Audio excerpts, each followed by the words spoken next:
أعوذ بالله من الشيطان الرجيم. بسم الله الرحمن الرحيم.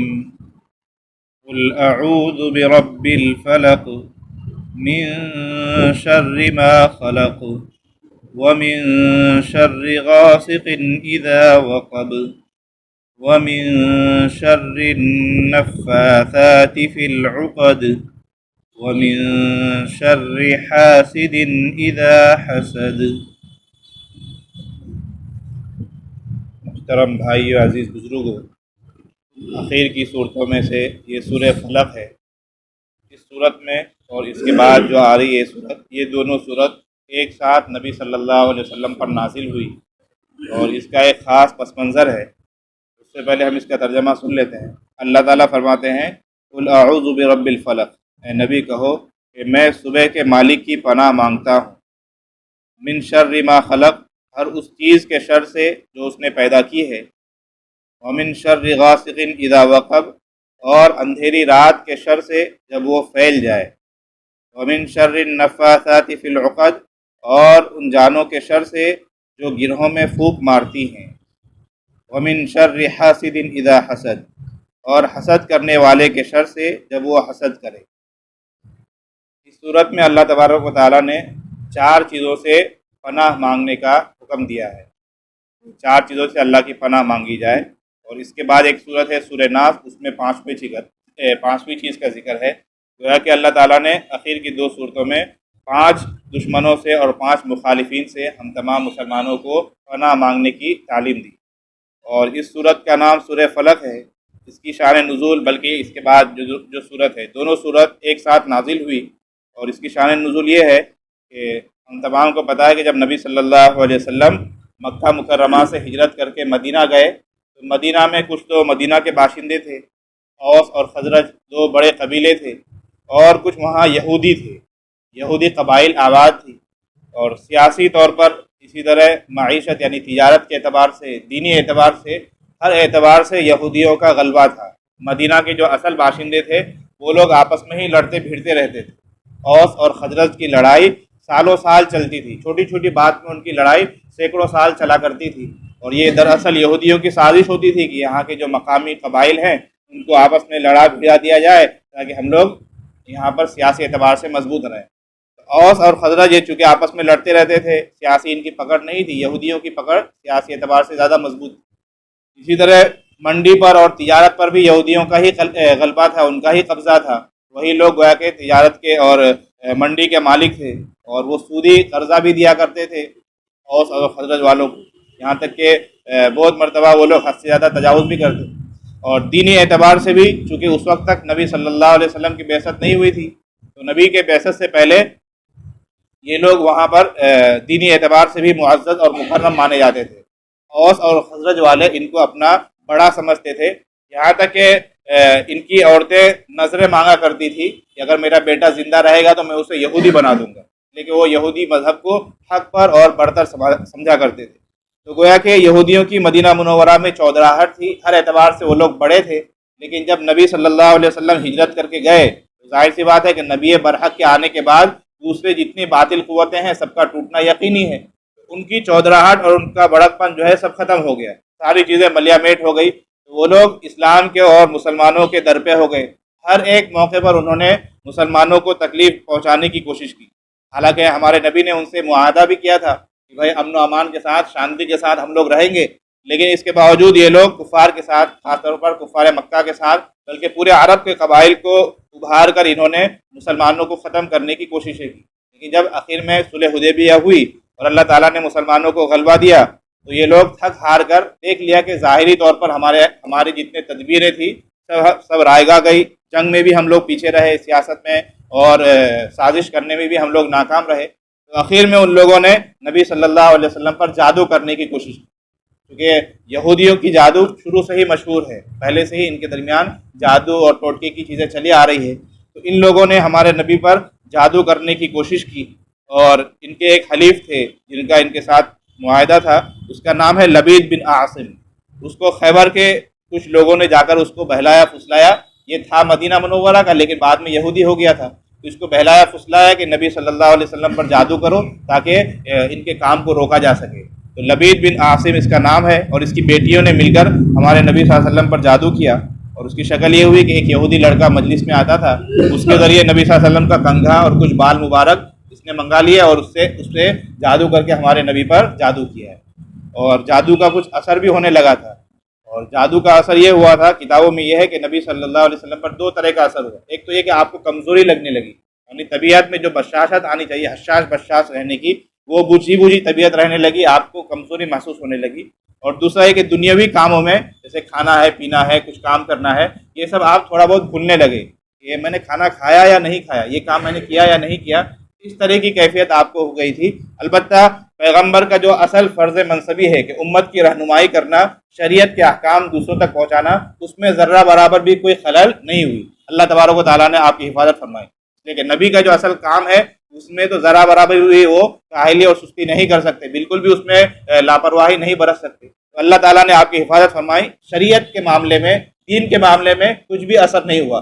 ہاں، دنیاوی کام کاج میں کہ کھانا کھایا کہ نہیں کھایا اور یہ کام کیا کہ نہیں کیا، ان چیزوں میں تھوڑی بہت آپ کو جو کہ آپ بھولنے لگے تھے اور یہ اثر ہونے لگا۔ تو پھر اللہ تبارک و تعالیٰ نے ایک دن ایسا کیا کہ آپ صلی اللہ علیہ وسلم نے خواب دیکھا کہ آپ صلی اللہ علیہ وسلم خواب دیکھ رہے ہیں کہ آپ سوئے ہوئے ہیں، اور ایک فرشتہ سرہانے کی طرف اور ایک پائنتی کی طرف یعنی پیر کی طرف کھڑے ہیں، اور وہ دونوں آپس میں بات کر رہے ہیں کہ ان کو کیا ہو گیا ہے۔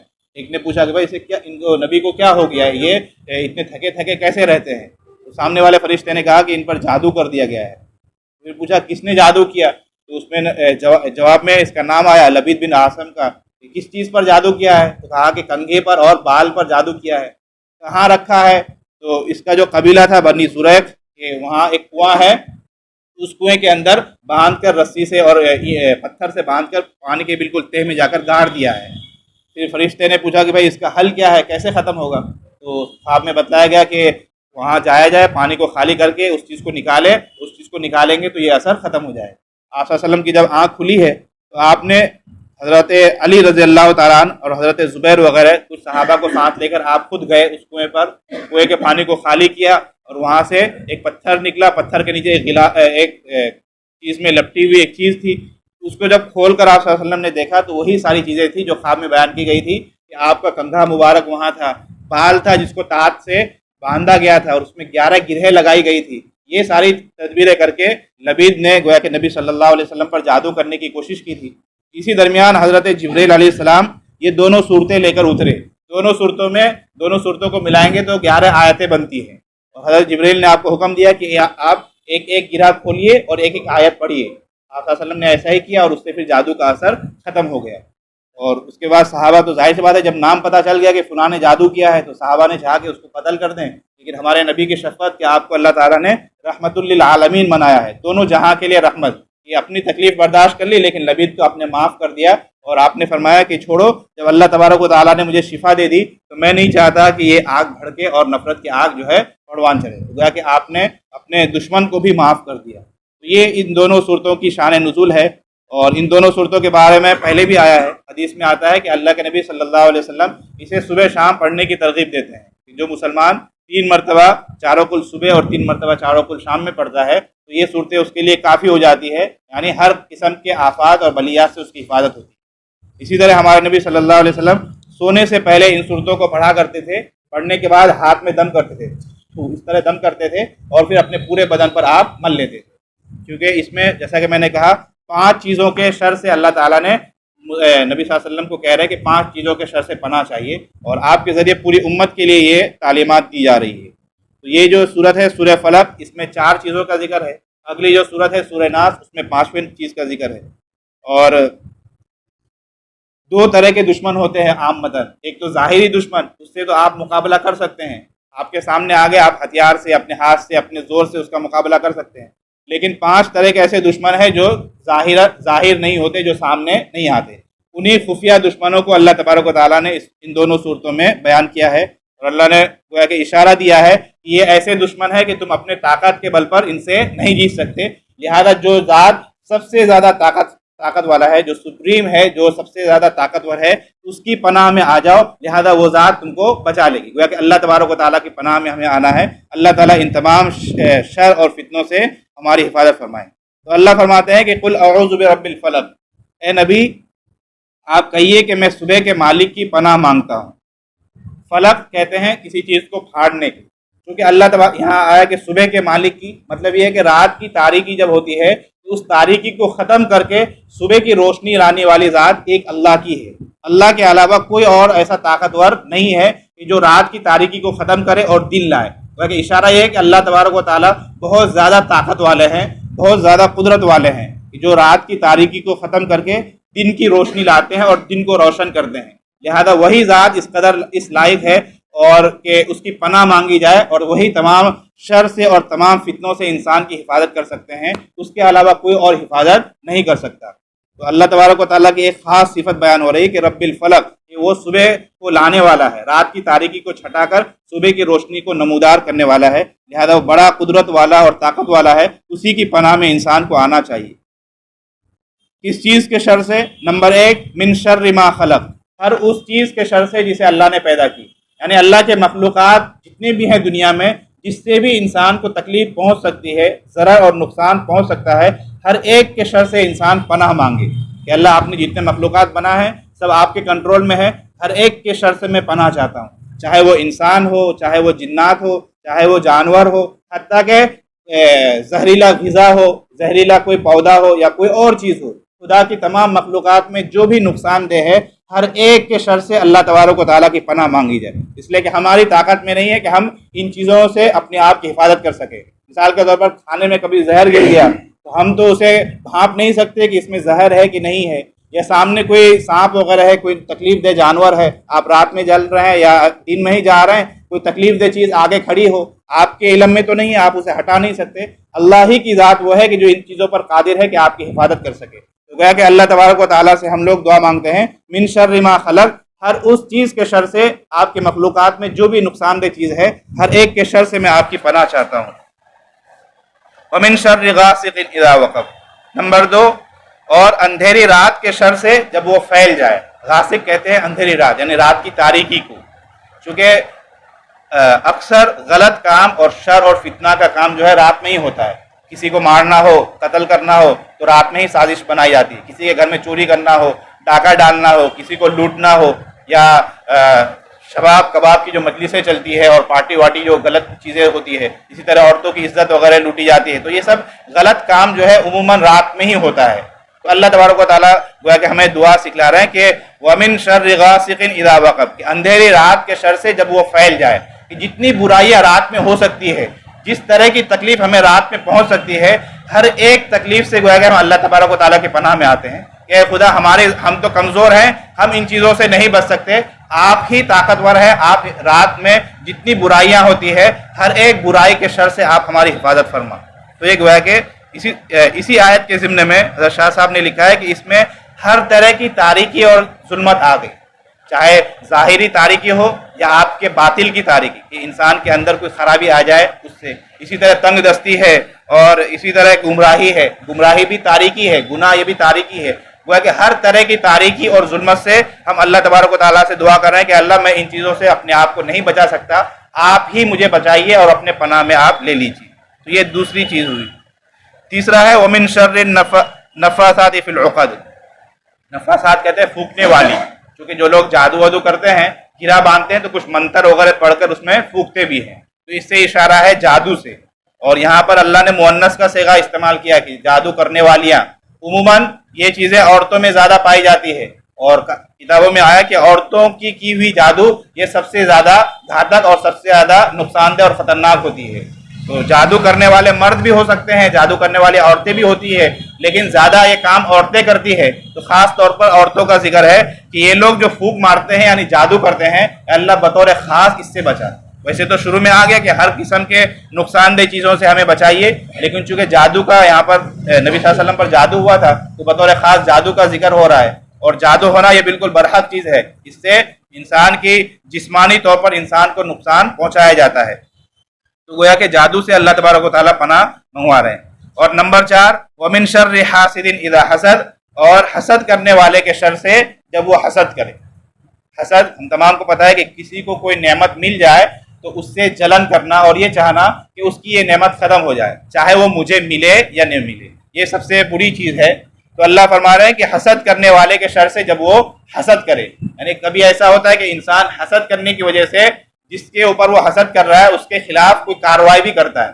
کسی کو دولت مل گئی، شہرت مل گئی، تو لوگ حسد کرتے ہیں اور حسد میں اتنا آگے بڑھ جاتے ہیں کہ اس کا مرڈر تک کر دیتے ہیں، اس کو مار دیتے ہیں، اسے نقصان پہنچا دیتے ہیں، یا اس کے کاروبار کو بالکل تہس نہس کر دیتے ہیں۔ تو یہ حسد کرنے والے کے جو برے اثرات ہوتے ہیں، وہ لوگ جو برے کام کرتے ہیں، ان سے گویا کہ اللہ تبارک و تعالیٰ پناہ مانگنے کو کہہ رہے ہیں۔ اور اس آیت کے ضمن میں لکھا ہے کہ کبھی ایسا ہوتا ہے کہ ہمارے دل میں بھی کبھی خیال گزر جاتا ہے حسد کا۔ ویسے حسد سے بچنا چاہیے، لیکن کبھی دل میں خیال آ جاتا ہے کہ اس کو یہ چیز کیسے مل گئی، کیسے اس کے پیچھے میں اس کے پیچھے پڑھوں، اس چیز کو ختم کروں۔ لیکن اگر وہ اس پر عمل نہیں کرتا ہے، اس خیال کو جھڑک دیتا ہے اور اللہ تبارک و تعالیٰ سے معافی مانگتا ہے، تو ایسا آدمی اس آیت کا مصداق نہیں ہے۔ اس آیت کا مصداق وہ ہے کہ جس کے دل میں حسد ہو اور اس حسد پر وہ عمل بھی کرے، یعنی سامنے والے کو نقصان پہنچانے کی اور اس کو، اس کی نعمت کو اور اس کے کام کو اور اس کی نعمت کو، اس کی چیز کو زائل کرنے کی اور ختم کرنے کی یہ سازشیں کرے، تدبیریں کرے، ایسا آدمی مراد ہے۔ تو یہ چار طرح کے مخالف اور چار طرح کے دشمن ہے کہ جو نظر نہیں آتے۔ آپ سے کون حسد کر رہا ہے آپ کو سامنے دکھے گا نہیں، آپ کے خلاف جادو کون کر رہا ہے وہ آپ کو نظر نہیں آتا ہے، رات کی تاریکی میں جو فتنہ پھیلاتے ہیں آپ کو نقصان پہنچ سکتا ہے، اندھیرے کی وجہ سے، تاریکی کی وجہ سے وہ دکھتے نہیں۔ اور خدا کے کس مخلوق میں کیسی نفع کی چیز ہے یا نقصان کی چیز ہے وہ ہمیں عموماً پتہ چلتا نہیں ہے۔ تو یہ چار طرح کے وہ دشمن ہیں جو عام متن نظر نہیں آتے۔ تو اللہ تبارک و تعالیٰ گویا کہ اشارہ کر رہے ہیں کہ رب الفلق، اس ذات کی پناہ میں چلے جاؤ، وہ تمہاری حفاظت کریں گے جو رات کی تاریکی کو چھانٹ کر دن کی روشنی لانے والا ہے، یعنی جو زبردست ہے، طاقتور ہے، اس کی پناہ میں چلے جاؤ گے تو وہ خدا تمہاری حفاظت کر لیں گے۔ تو گویا کہ ہمیں یہ دعا سکھلائی جا رہی ہے، اور جیسا کہ میں نے کہا کہ ہمارے نبی بھی اسے پڑھتے تھے، ہمیں بھی کوشش یہ کرنی ہے کہ ان صورتوں کو، ان دونوں صورتوں کو صبح شام اور سونے سے پہلے خاص طور پر ہم پڑھیں اور اپنے آپ پر دم کریں، تاکہ جادو وغیرہ کے اثر سے اور ان تمام چیزوں کے شر اور فتنے سے اللہ تبارک و تعالی ہماری حفاظت فرمائے۔ تو اس میں چار دشمنوں کا ذکر ہے، اور ایک پانچواں دشمن ہے شیطان، سب سے بڑا دشمن، ہم تمام کا کھلا ہوا دشمن ہے۔ اس کو اللہ تبارک و تعالیٰ نے مستقل ایک صورت میں سورہ ناس میں بیان کیا ہے، اور اس کو انشاءاللہ ہم لوگ کل سنیں گے۔ تو یہ سورہ فلق ہے جس میں چار طرح کی چیزوں سے اللہ تعالیٰ نے بچنے کا حکم دیا۔ اب اس سے کیا سبق ملتا ہے؟ اس سے ایک سبق تو یہ ملا کہ بھائی جادو بھی حق ہے اور نظر بد بھی لگ جاتی ہے کبھی، بلکہ یہاں تک ہے کتابوں میں کہ والدین کی نظر بھی اولاد کو لگ جاتی ہے۔ مثلا بیبی جب چھوٹا ہو، کیوٹ سا لگے، تو ماں باپ کو چاہیے کہ اسے دیکھنے کے ساتھ ماشاءاللہ پڑھتے رہیں۔ ماشاءاللہ پڑھنے سے نظر بد سے اللہ حفاظت فرماتے ہیں۔ کسی بھی اچھی چیز کو دیکھنے کے بعد ماشاءاللہ کہنا چاہیے تاکہ نظر نہ لگے۔ نظر لگنا یہ بالکل برحق ہے، خود والدین کی نظر بچے کو لگ جاتی ہے اور بچہ پھر رونے بلبلانے لگتا ہے۔ تو جب بھی بچے کو دیکھیں ماشاءاللہ سبحان اللہ اس طرح ہم اگر کہیں گے تو اللہ تعالیٰ نظر بد سے حفاظت فرماتے ہیں۔ تو گویا کہ جادو بھی حق ہے، خود ہمارے نبی پر ہوا۔ تو ان دونوں صورتوں کے پڑھنے کا، اور اللہ تعالیٰ نے خاص طور پر جادو کے توڑ کے لیے ان دونوں صورتوں کو نازل کیا ہے، لہذا ان دونوں صورتوں کے پڑھنے کا ہم معمول بنائیں، اور انشاءاللہ اس پر ہم عمل کریں گے تو اللہ تعالیٰ ہر طرح کے شر اور فتنے سے ہماری حفاظت فرمائیں۔ اسی طرح ایک سبق یہ بھی معلوم ہوتا ہے کہ آپ صلی اللہ علیہ وسلم نے پڑھ کر اس میں پھونکا بھی تھا، تو گویا کہ جھاڑ پھونک یہ بھی جائز ہے، لیکن اس میں شرط یہ ہے کہ کوئی ناجائز اسلام کے خلاف کوئی ایسا منتر نہ ہو۔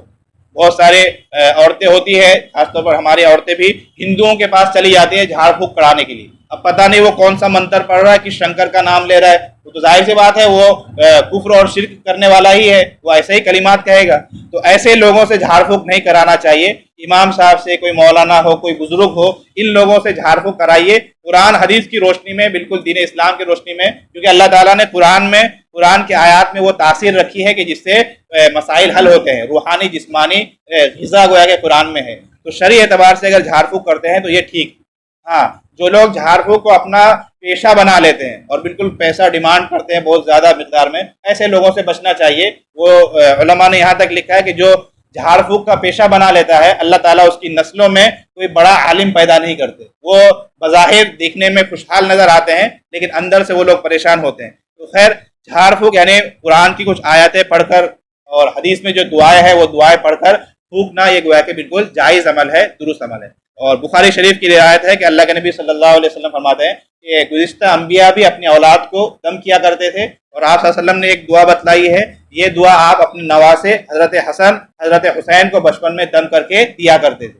تو یہ دعا ایسی ہے کہ جس کے بارے میں آتا ہے کہ اس کو دم کرنے سے نظر بد سے اللہ اولاد کی حفاظت فرماتے ہیں، خاص طور پر جن کے یہاں چھوٹے بچے ہیں تو عموماً مائیں پریشان ہوتی ہے کہ بیٹے کو بچی کو نظر لگ گیا ہے، بولے بہت روتا ہے، تو یہ دعا ہمیں یاد ہونی چاہیے تاکہ ہم اپنے بچے کو 3 مرتبہ صبح 3 مرتبہ شام میں پڑھ کر اگر دم کر دیں گے انشاءاللہ اس کی نظر بد سے اور تمام فتنوں سے حفاظت ہوگی۔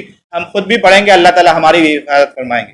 بخاری شریف کی روایت ہے، اس میں الفاظ ہیں، اللہ کے نبی نے حضرت حسن حضرت حسین کو دم کیا، اللہ کے نبی فرماتے ہیں دعا یہ ہے، اعوذ بکلمات اللہ التامات من کل شیطان وہامہ ومن کل عین لامہ۔ اس کا ترجمہ یہ ہے کہ میں اللہ کے کامل کلمات کے ذریعے اللہ کی کامل کلمات کے ذریعے پناہ چاہتا ہوں ہر شیطان سے اور ہر موذی جانور سے اور ہر لگنے والی نظر بد سے۔ اس دعا کو یاد کر لینا چاہیے، خود بھی پڑھنا چاہیے، اور خاص طور پر اپنے اولاد کو بھی دم کرتے رہنا چاہیے تاکہ اللہ تعالیٰ نظر بد سے ان کی حفاظت فرمائے۔ اعوذ بکلمات اللہ التامات من کل شیطان وہامہ ومن کل عین لامہ۔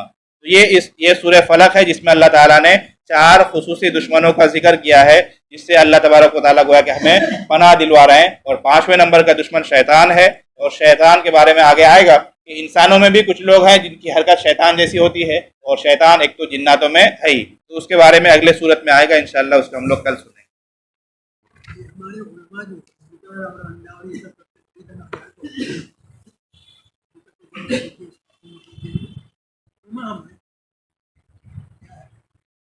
دم میں تو اصل یہی ہے کہ قرآن اور حدیث، کیونکہ قرآن یہ اللہ کا کلام ہے، حدیث یہ ہماری نبی کے کلام ہے، اس میں جو دعائیں آئے اصل تو یہی کہ سب سے زیادہ تاثیر اسی کی ہے، کیونکہ نبی کی بات ہے اور اللہ کا کلام ہے، سب سے زیادہ تاثیر والی بات اسی میں ہے۔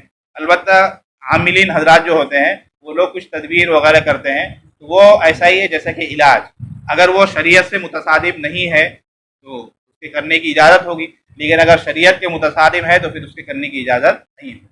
یہی ہم جان لگا ہے نا کہ وہ کہتے ہیں کبوتر لائیے، کبوتر کو ذبح کرتے ہیں، انڈا لائیے، یہ کیا ہے یہ تو مطلب ہاں، اس کے بارے میں تفصیلی مجھے مطلب نہیں معلوم، بعض لوگ بکری بھی ذبح کرواتے ہیں اور اس طریقے سے، ہاں وہ میرے علم میں ابھی نہیں ہے، انشاءاللہ میں مطالعہ دیکھ کر کے۔ روزانہ ہم لوگ ایک اچھی بات کا عزم لیتے ہیں، آج کی اچھی بات یہ ہے کہ تہجد کی نماز کی بڑی فضیلت آئی ہے۔ اللہ کے نبی صلی اللہ علیہ وسلم نے فرمایا کہ فرض نماز کے بعد سب سے افضل نماز تہجد کی نماز ہے۔ افضل الصلاۃ بعد الصلاۃ المکتوبہ الصلاۃ فی جوف اللیل، رات کے اخیر میں نماز پڑھنا یہ سب سے افضل نماز ہے۔ اسی طرح ایک دوسری روایت میں ہے، اللہ کے نبی فرماتے ہیں کہ تم لوگ تہجد کو یعنی رات کے جاگنے کو لازم پکڑو، کیونکہ یہ تم سے پہلے صالحین اور نیک لوگوں کا طریقہ ہے، اور رات کا قیام اللہ کی طرف تقرب کا ذریعہ ہے اور گناہوں کے لیے کفارہ ہے، اور گناہوں سے روکنے اور حسد سے دور کرنے والی چیز ہے۔ تو رات کے آخر پہر میں اٹھ کر تہجد کا اہتمام کرنے کی بڑی فضیلت آئی ہے۔ آج تک جتنے اولیاء گزرے، جتنے عارف باللہ، جتنے اللہ کے نیک بندے گزرے، ہر ایک کا معمول ہے کہ وہ لوگ تہجد کی پابندی کرتے ہیں۔ ویسے تو یہ نفل نماز ہے، لیکن نفل نمازوں میں سب سے افضل نماز ہے، اور اس کے پڑھنے کا وقت یہی ہے جو ہم لوگ سحری کے وقت اٹھتے ہیں۔ رمضان کا مہینہ ہے تو کچھ پہلے اٹھ جایا کرے، اور سحری سے پہلے یا سحری سے فارغ ہونے کے بعد وقت رہتے کم از کم 2-4 رکعت ہم لوگ پڑھ لیں۔ یہ سب سے افضل وقت یہی ہے کہ انسان عشاء کے بعد سو جائے، سونے کے بعد بیدار ہو کر پھر پڑھے۔ لیکن اس کے 3 درجے اور بھی ہیں، یعنی 2 درجے اور بھی ہیں۔ دوسرا درجہ یہ ہے کہ سونے سے پہلے انسان پڑھ لے، یعنی عشاء کی نماز کے بعد ہم فوراً نہیں سوتے، کچھ دیر کے بعد ہی سوتے ہیں، تو سونے سے پہلے پڑھ لے۔ اور سب سے آخری درجہ یہ ہے کہ عشاء کی نماز کے بعد سے ہی تہجد کا وقت شروع ہو جاتا ہے، تو سنتوں وغیرہ کے درمیان 2 رکعت یا 4 رکعت تہجد کی نیت سے پڑھ لیں۔ تو یہ 3 درجے ہیں جن میں سے جس پر بھی سہولت ہو اس پر انشاءاللہ عمل کریں۔ اللہ تبارک و تعالیٰ اس کے ذریعے بہت ساری دینی اور دنیاوی ہر اعتبار کی نعمتوں سے انسان کو نوازتے ہیں۔ اللہ تعالیٰ کہنے سننے سے زیادہ عمل کرنے کی توفیق عطا فرمائے۔ بسم اللہ الرحمن الرحیم، الحمد للہ رب العالمین، اللهم لا نحصي ثناء انت كما اثنيت على نفسك، ربنا آتنا في الدنيا حسنة وفي الآخرة حسنة وقنا عذاب النار۔ یا العالمین ہم تمام گناہوں کو معاف فرما، یا اللہ رمضان کا دوسرا عشرہ بالکل ختم ہونے کو اللہ اس کی قدر دانی کی توفیق عطا فرما۔ یا العالمین جو باتیں پڑھی گئی سنی گئی اس پر عمل کرنے کی توفیق عطا فرما۔ یا اللہ جن چیزوں کے شرور سے پناہ چاہی گئی ہر ایک کے شر سے ہم تمام کی حفاظت فرما۔ اے اللہ دنیا اور آخرت دونوں جگہوں کے خیر اور بھلائی ہم تمام کے حصے میں مقدر فرما۔ قرآن سمجھ کر پڑھنا، اس پر عمل کرنا ہمارے لیے آسان فرما۔ نبی صلی اللہ علیہ وسلم نے خیر کے لائن سے جتنی دعائیں مانگی ہیں ہر ایک میں ہمارا حصہ مقدر فرما۔ جن شرور و فتن سے آپ نے پناہ چاہی ہے ہر ایک سے ہم تمام کی حفاظت فرما۔ ہماری دعاؤں کو نبی کریم صلی اللہ علیہ وسلم کی سب سے پہلے قبول فرما۔ صلی اللہ علیہ خیر خلقہ و آلہ و اصحابہ و ذریتہ اجمعین۔